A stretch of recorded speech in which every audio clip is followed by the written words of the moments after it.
welcome to the Parliament Watch. You know, our desire for justice does not move in tandem with the law, with the practice.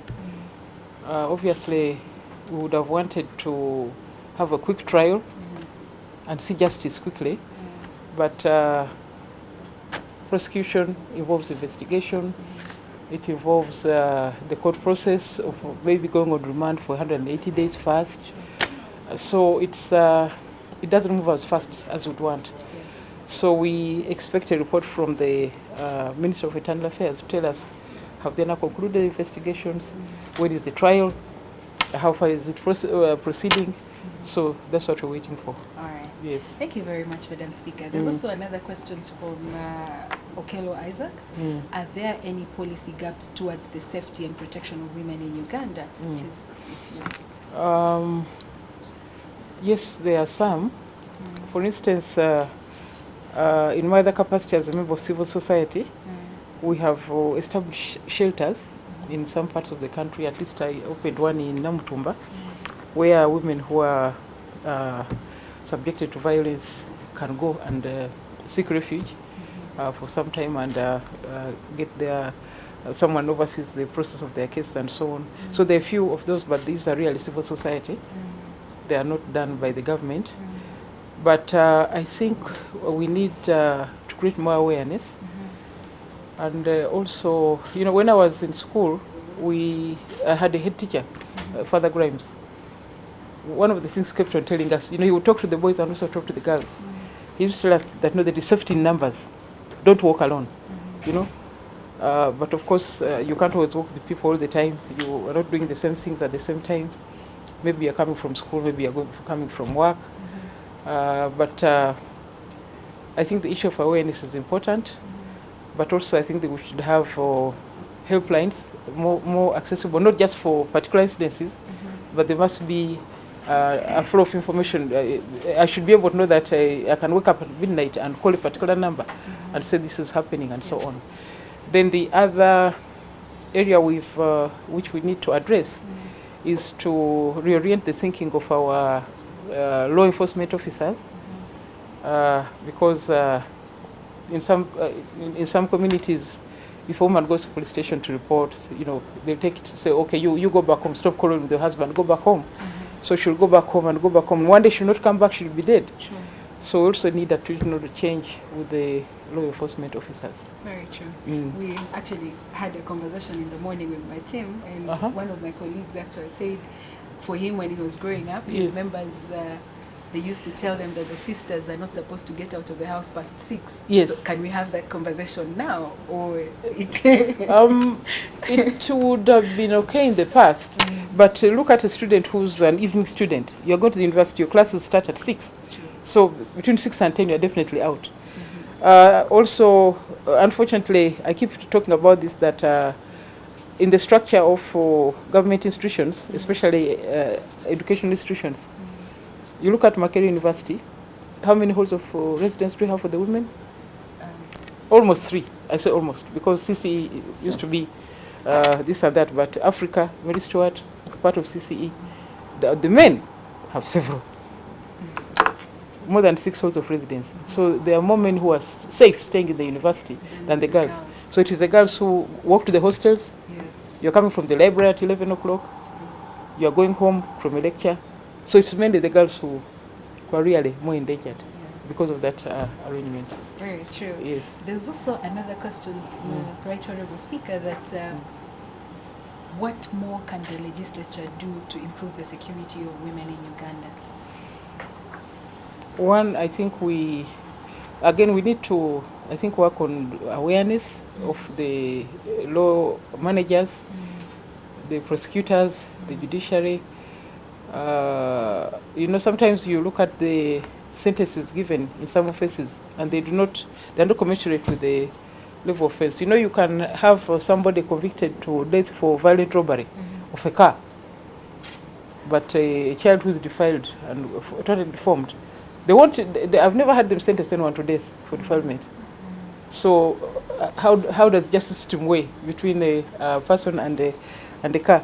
So there are many things we need to do, but I think awareness raising, and I think we also need to bring down the knowledge about the human rights issues of equity into the school curriculum, so that children grow up knowing that, we are the same, we are friends, we should protect one another, and so on. So I think there's a lot more we need to do. Speaking of defilement and sexual offences, in schools, I'm sure we've been reading newspapers, following up how head teachers are actually sexually harassing the girls in schools, in workplaces, it's everywhere. And the question that we have online from Shamira and many others is, how far has the sexual offences bill gone? The sexual offences bill is with the committee, and I told them by the end of May, I want that law completed. I don't want it to go into the third session. We need to get it out of the way. But also talking about that one, in our society, you grow up knowing that a teacher is someone to respect, someone who's in a fiduciary position to you.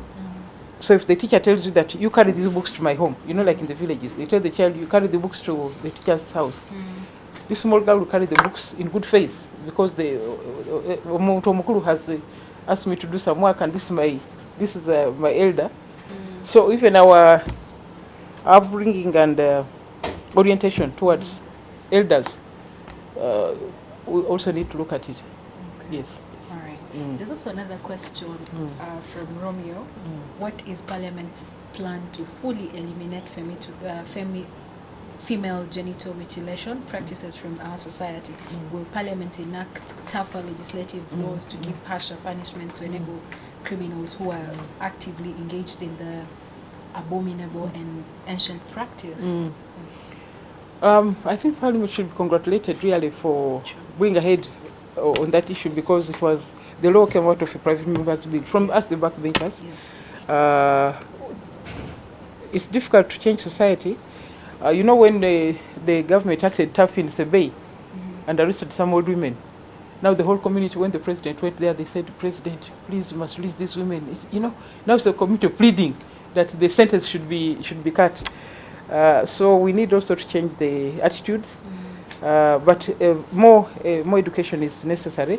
The other day, this week I was in somewhere near the Kenya border, and I was talking to the women who has been circumcising. Then one of them told that, I was taken from here to Kapchora to be trained. You can imagine, from Karamoja to Kapchora to be trained on FGM. And then the ones of Kapchora are taken to Kenya. And then also the ones from Kenya come in here to circumcise.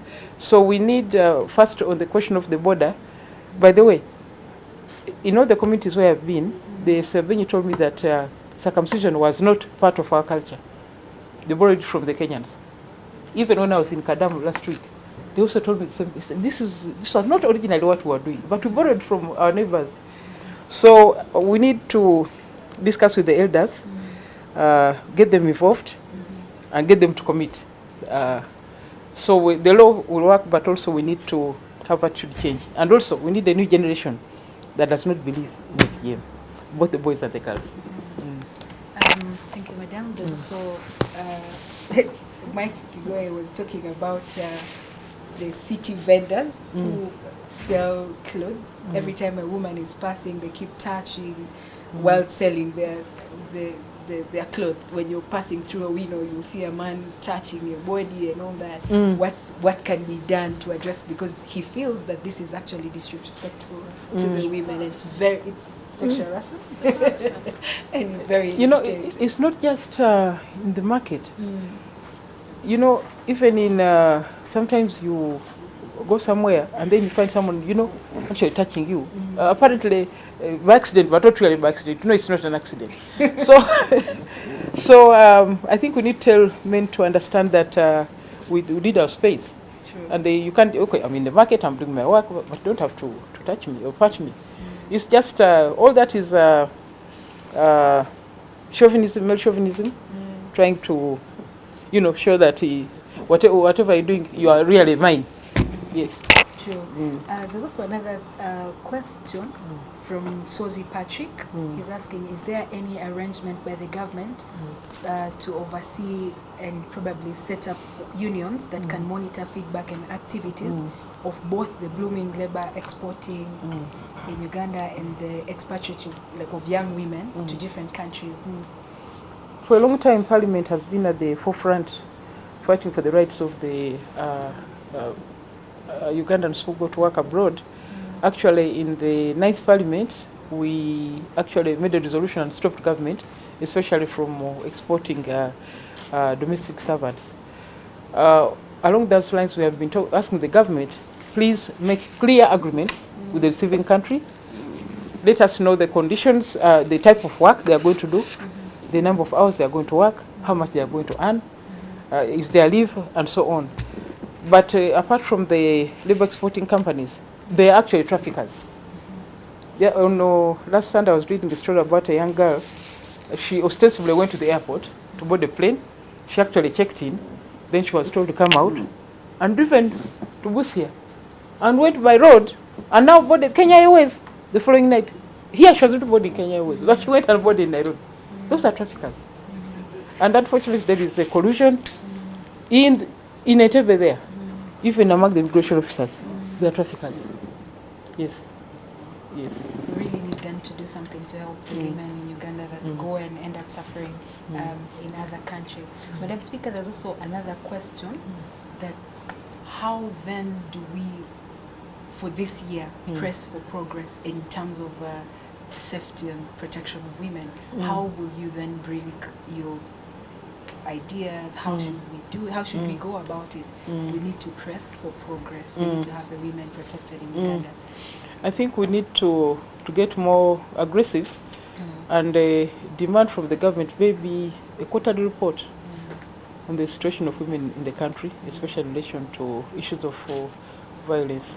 I think we need a report regularly so that we can see how in this quarter how many have we lost, how many people have been arrested, how many have been tried, how many have been convicted. You know, even when it comes to the judicial system, sometimes cases fail because of delays. You know, if you're going to tell a woman to come from Nakasongola every month to come and give evidence, after 3 months she'll get tired. So we need also to find ways of speeding up the hearings so that people do not have to take too long. So I think we need to demand a regular update on the state of crime. Okay, the other question from Mutabazi Friday is asking, what are you doing for women members of parliament who have actually done nothing to sensitize their constituents about the rights of women? Do you have such programs to help? No, we have the Uganda Women Parliamentary Association, and as a body, instead of going individually, we work as a team and say, okay, for this quarter we are going to spend some days in the Bunyoro, we are going to spend some days in Kitgum, and also when we go out for sports, we also take opportunity to talk to the local people and so on. Not everybody is knowledgeable about the rights, so we all need to work together to support each other. So that's what we do under the WOPA. Right. Then the other question? But also we have the Committee on Gender, Labour and Social Development. They also do quite a bit on issues of gender. Yes. Well, there's also another question. As Parliament Watch, we've done a number of consultative meetings with the rural women to meet the women, have a conversation with them on the emerging human rights issues. And it turns out that we still have the domestic violence as one of the human rights issues. But again, there are also issues of women land ownership. We are aware that we don't own land. And even for those women that have been instrumental in terms of like cultivating the whole process, the woman is doing it when it comes to harvesting. The man comes and goes sells the produce, and she doesn't see a coin. And that we've seen it in Zombo, Apache, in Aburia. They keep crying of how they get involved in the process of agriculture, but they do not get a coin. Is there any way we can help these women? You know, it's a difficult situation. First, you know, we have this issue of the dependent syndrome. This lady is married in that home. The daughter was paid for her. She really can't leave because there are consequences to her living. She has got children to look after and so on. But I think we need to either assist during the marketing. You know, like when I was growing up, there were these cooperative societies. You'd go and register your produce, and then they give you a receipt, and you can come back and collect your money later. I think we need to revive that system, so that a woman can actually take her produce not through her husband, but take it herself, get the receipt, and then when it's time for paying, she goes back and gets her own money. So I think, and also we need to talk to the men to be more moderate in the way they're using their money, and also mistreating the real producers of the world. Okay. Yeah. Thank you very much. Then the last request from Wizards Media is, what message do you have for the girls in rural schools? Rural? Yes. I think the message I have is to say that I would want them to have as many amenities as possible to support their education. One, I would want that they have the necessary classrooms, the necessary sanitation facilities, including water, but also that the schools are not too distant from where they live, so they do not have to walk very long distances. And then I think we should ensure that there are women teachers in all these schools. Sometimes you find the school, there's no one to guide the children. And to say that we shall continue doing our best to support them to stay in school and to complete. All right. Yes.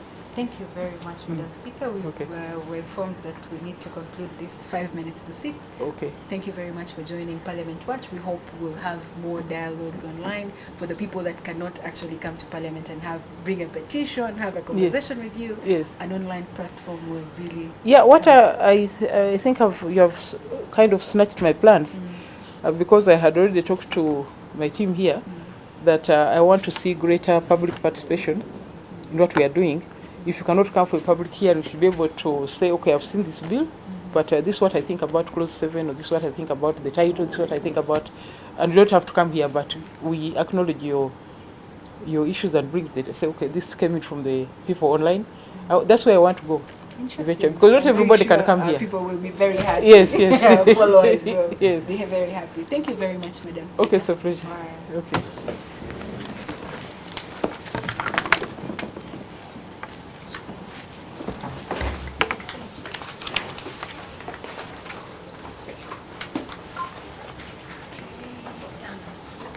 Thank you, Peter. I think more questions coming in. Yeah. So next time you should give us an hour. Yes.